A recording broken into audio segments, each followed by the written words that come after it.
Hey guys, it's Woody Unexceptional Gamer. How you doing?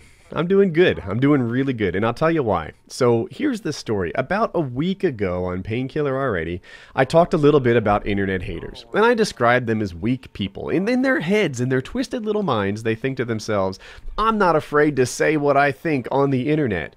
But in my reality, saying what you think on the internet does not make you brave. It does not make you notable. It doesn't make you anything but a freaking troll. And I'm not the least bit impressed by people whose hobby is finding flaws, real or imagined, in other people.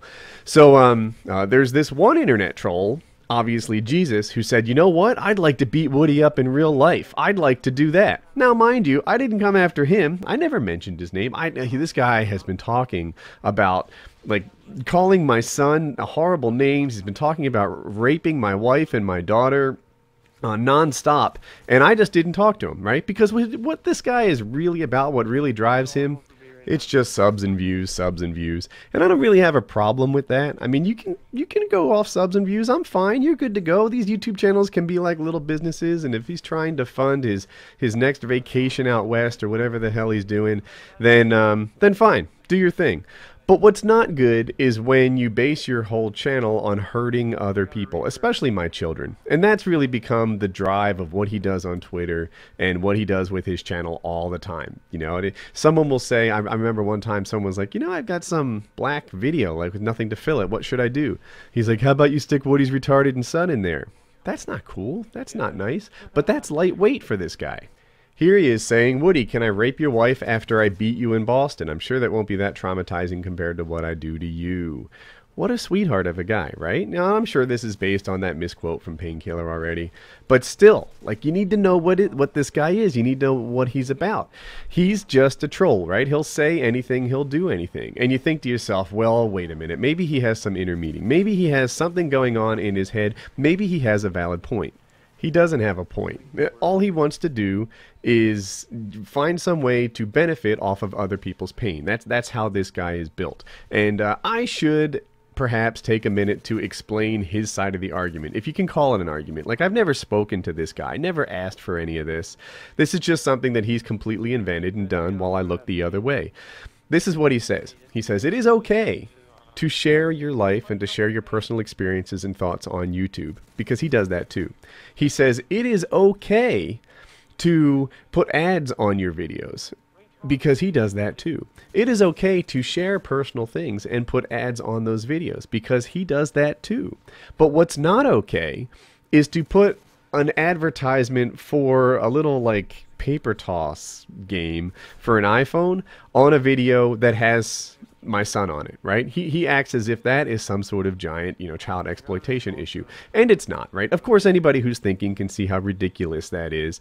But, you know, it's the excuse he uses to say horrible things about my son's disability or raping my wife and my daughter, and to go, you know, anywhere with this, right? There's really no limit to what this guy will say or do. He's trying to get as low as he possibly can. And I want you guys to keep in mind, like, I wasn't going anywhere with this, right? Like, you know, I didn't want to take this public. I didn't call him out. I didn't do anything like that. But he did this. He tweeted at me saying that he's an adult and he would like to meet me in the octagon. And make no mistake, I feel a little bit guilty about how lopsided this fight would be. Even though this guy has been talking about raping my wife and kids for ages. Even this guy has been talking about, you know, my son being retarded, which he's not, by the way, or just, I don't know, the nastiest, most horrible things that you can think of. I still feel a little guilty about the fact that this fight is a total mismatch. That he doesn't belong in the same octagon as I do. So, here's what happened. So he said that he would fight me at PAX East. So the first thing I did is I wrote to Joe Lozon, because Joe Lozon has an octagon. And I was like, man, you know, can we mix it up in your octagon? Can we do our thing? And he's like, you know, grappling only. And I'm like, no, striking too, because there's a lot of satisfaction in just beating a guy senseless with your hands. And Joe was like, no, you can't do it. You know, that's essentially an unsanctioned fight. I'm like, no, dude, you do striking in that same octagon every day. Just consider it a training match? And he's like, no, I've been involved in training matches that have showed up on the front page of the Boston Herald. Not been involved, like been present at. And he's like, we can't do that at my octagon. It has to be grappling only. So I was like, all right. All right. So then I ran it by this guy, obviously Jesus, and said, hey, if it's grappling only, are you still in? And he says, whatever rules, I'm fine. Grappling works for me as much as anything. But I don't live in some kind of fantasy world in which obviously Jesus is anything but a sissy, right? I just want to make that clear. This fight isn't actually going to happen. Not because of me. I will be there. I will be there. I will be in this octagon, and I will be excited to fight. But because of, obviously, Jesus, right? He's not actually tough. He's not actually impressive. In real life, this guy is... I feel for him because he's lonely, he's sad, he's suicidal, he doesn't really have much going on, and he's struggling in his life right now, which is probably why he's picking on me so much. I think he just dropped out of college. I watched his videos. He didn't say that exactly, but I guess he's going on some sort of trip, which is also, an informer to the fact that he's not going to go to this thing, right? He's not going to be at PAX East because he's traveling out west somewhere, I predict. And he's done this before. I know he challenged another YouTuber to an in-real-life fight. And then when that guy accepted, he started saying that he was going to sue him if he came anywhere near him. This is who this guy really is. He's actually a wimp, right? He doesn't have anything going on in terms of, like, pride or machismo or honor. What he does instead is he attacks disabled children, women, healthy children over the internet in an effort to get some sort of money in terms of views and subs. That's what drives this guy.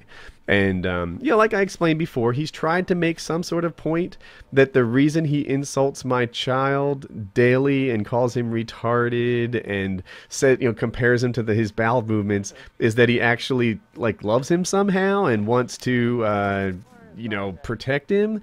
But it doesn't take a whole lot of IQ to see right through what he's actually saying, right? Nothing, right? It's just crazy. The truth behind this guy is he's a horrible, evil person, and the world would be better if he got himself a goddamn ass kicking. And that's a service that I offer. For those that don't know, I'm a pretty well-versed fighter. And, I'm not acting like I'm the world's toughest guy or anything.